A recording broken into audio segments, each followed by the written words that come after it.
Hello friends, आज की video में बात करेंगे एक टूल के बारे में जिसके थ्रू कि हम लोग जो है काली लिनक्स के ऊपर में किसी फाइल को एम्बेड कर सकते हैं किसी इमेज फाइल के ऊपर में।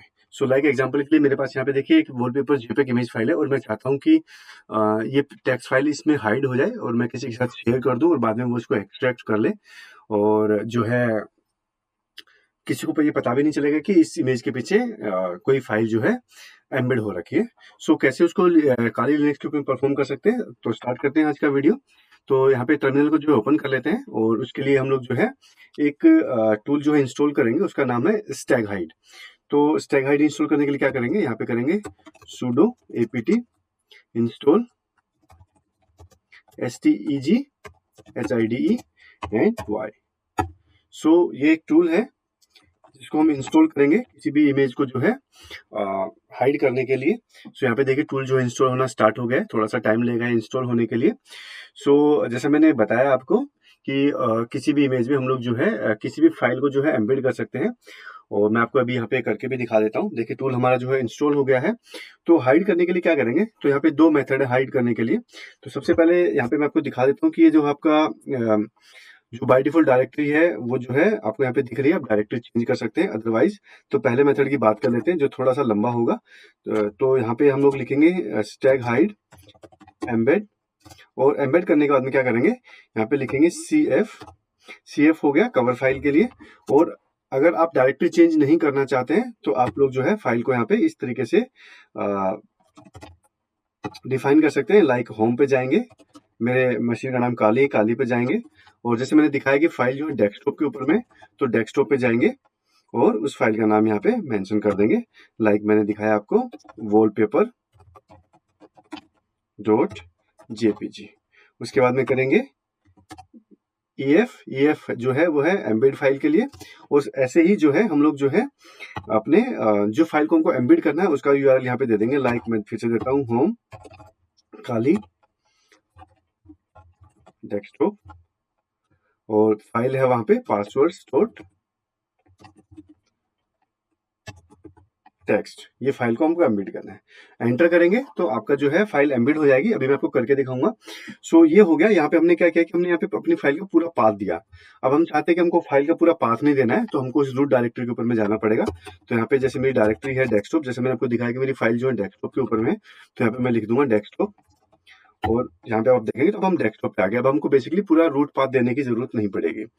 तो किसी भी फाइल को हाइड करने के लिए कमांड मैंने आपको बता दी है, मैं भी आपको हाइड करके दिखा दूंगा। साथ में कुछ लिमिटेशंस आपको यहाँ पे बता देता हूँ इस टूल के बारे में, ताकि जब आप इसको ट्राई करें तो आपको ये ना लगे कि ये टूल काम नहीं कर रहा है, क्योंकि बहुत बार मेरे पास कमेंट्स आते हैं कि मेरे इसमें काम नहीं कर रहा है। सो यहाँ पे जो है सबसे पहले तो ये PNG फाइल्स को सपोर्ट नहीं करता है, तो मैं आपको एक करके दिखा देता हूँ पहले। तो आप मेरे डेस्कटॉप पे देखेंगे तो मैंने एक PNG फाइल यहाँ पे रखी हुई है, ये देखिए pumpkin.png है और इसको हम लोग जो है ट्राई करेंगे कि ये इसको करेगा कि नहीं करेगा। तो अब मैं छोटा वाला मेथड यूज करता हूँ, साथ में वो भी दिखा देता हूँ। तो यहाँ पे लिखेंगे स्टैग हाइड एम्बेड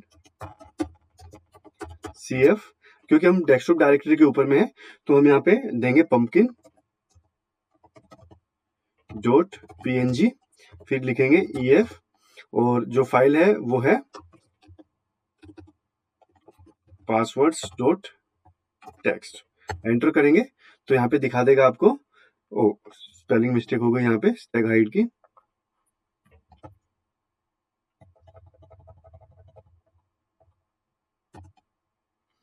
तो देखिए फिर से इसको हिट करते हैं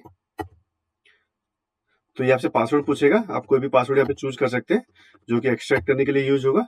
तो यहाँ पे आपको ये दिखाएगा कि ये फाइल जो है password.txt के लिए इसने यहाँ पे एरर दिखा दिया है। तो एक बार फाइल नेम जो है चेक कर लेते हैं। तो यहाँ पे जो है पासवर्ड में P छोटा है और मैंने यहाँ पे बड़ा लिख दिया। तो ये भी इसमें आपको ध्यान रखना है, केस सेंसिटिव का इसमें बहुत इंपॉर्टेंट रोल होता है कि आपके सारे फाइल नेम जो है केस सेंसिटिव होने चाहिए, जैसा है वैसा ही होना चाहिए यहाँ पे। तो यहाँ पे देखिए password.txt आ गया, एंटर करेंगे, फिर से पासवर्ड पूछेगा आपसे, फिर से मैं पासवर्ड दे देता हूँ यहाँ पे। और यहाँ पे देखिए इसने दिखा दिया कि जो है pumpkin.png ये फाइल सपोर्टेड नहीं है। तो PNG फाइल्स को आप इसमें यूज मत करिए, जैसे मैंने आपको यहाँ पे दिखाया है। दूसरी इशू क्या होगा, दूसरा इशू ये होगा आपको कि जो इमेज आप यूज करने वाले हैं वो इमेज जो है रीड एंड राइट है कि नहीं, क्योंकि ये सिस्टम जो है उसको राइट करेगा। सो उसकी कुछ इमेज क्या होंगी कि आपको जो है वो राइट नहीं करने देगा, उसमें आपको एरर दिखाएगा। तो परमिशन चेक करने के लिए आप क्या कर सकते हैं, यहाँ पे लिखेंगे LSL और यहाँ पे जो है इमेज का नाम दे देंगे। जैसे कि इमेज मैंने यहाँ पे रखी है चेक करने के लिए, जो मैं आपको दिखा देता हूँ। हम एक्चुअली में यूज करेंगे वॉलपेपर डॉट जेपीजी के ऊपर में। तो वॉलपेपर डॉट जेपीजी को हमने यहाँ पे चेक कर देते हैं, वॉलपेपर डॉट जेपीजी एंटर करेंगे। तो यहाँ पे देखिए अगर आपको ये रिप्लाई मिलता है तो इसका मतलब है कि आप इसमें डेटा राइट कर सकते हैं। अगर आपको कुछ और एरर आता है तो आप उसमें डेटा राइट नहीं कर पाएंगे। तो अगर आपकी इमेज राइट नहीं होती है तो आप ये भी ध्यान रखिएगा यहाँ पे कि क्यों राइट नहीं हो रही है। और इसके अलावा मैंने आपको पीएनजी के लिए बता दिया है। और उसके अलावा जो है इमेज साइज भी यहाँ पे इम्पोर्टेंट रोल प्ले करेगा यहाँ पे, कि अगर आपकी इमेज साइज छोटी है और जो आप फाइल एम्बेड करना चाहते हो वो काफ़ी बड़ी है, तब भी उस केस में भी वो उसको एम्बेड नहीं करने देगा। सो उसके लिए मैं एक एग्जांपल आपको यहाँ पे दिखा देता हूँ। तो लिखेंगे स्टैग हाइड एम्बेड CF। अब हम करते हैं वॉलपेपर, सॉरी या wallpaper dot JPG and embed file क्या है, एम्बेड फाइल लाइक मैंने यहाँ पे देखिए एक एग्जांपल के लिए एक वर्ड की फाइल रखी हुई है। ये वर्ड की फाइल का नाम है test.docs। तो ये क्योंकि इस इमेज साइज वॉलपेपर जो ये जो इमेज है इसका साइज बहुत छोटा है और इसका साइज बड़ा है, तो ये इसको एम्बेड नहीं करेगा। वो भी आपको एग्जांपल दिखा देता हूँ। तो फाइल का नाम है test.docx। ठीक है, एंटर करते हैं, पासवर्ड मांगेगा फिर से। सो यहाँ पे देखिए ये कह रहा है कि the cover file is too short to embed the data. तो ये भी आपको ध्यान रखना है, ये पॉसिबल रीजन है जो आपको हो सकता है कि आएंगे, क्योंकि अगर आपने कोई बड़ी फाइल एम्बेड करने की कोशिश की तो उसके लिए उतनी ही बड़ी जेपेग इमेज भी होनी चाहिए एम्बेड करने के लिए। अब मैं आपको एम्बेड करके दिखा देता हूँ लास्ट में।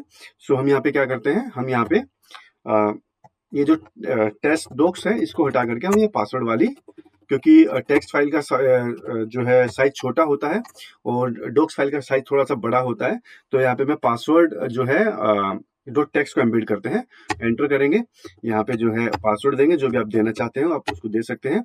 और यहाँ पे देखिए इसने दे दिया embedding password text in wallpaper dot JPG done. तो इसने यहाँ पे इसको राइट कर दिया है और ये जो फाइल है हमारी पासवर्ड वाली ये इसके साथ अटैच हो गई है। और आप इसको ओपन कभी करके देखेंगे तो आपको इसमें कोई डिफरेंस नजर नहीं आएगा, आपको पता भी नहीं चलेगा कि इसके साथ में कोई फाइल जो है अटैच है। अब इसको एक्सट्रैक्ट कैसे करेंगे, लाइक मैंने कोई फाइल एम्बेड करी किसी को भेज दिया है, तो मैं यहाँ पे एग्जाम्पल के लिए इस फाइल को ऐसे डिलीट कर देता हूँ और वॉलपेपर से जो है अब हम उसको एक्सट्रैक्ट करेंगे। एक्सट्रैक्ट करने के लिए क्या करेंगे, एक्सट्रैक्ट करने के लिए हम लोग यूज करेंगे स्टैग हाइड एक्सट्रैक्ट SF और जो फाइल नेम है लाइक फाइल नेम है वॉलपेपर डॉट जेपीजी, एंटर करेंगे। पासवर्ड पूछेगा हमसे, जो पासवर्ड हमने दिया था वही पासवर्ड हमको यहाँ पे दे देना है।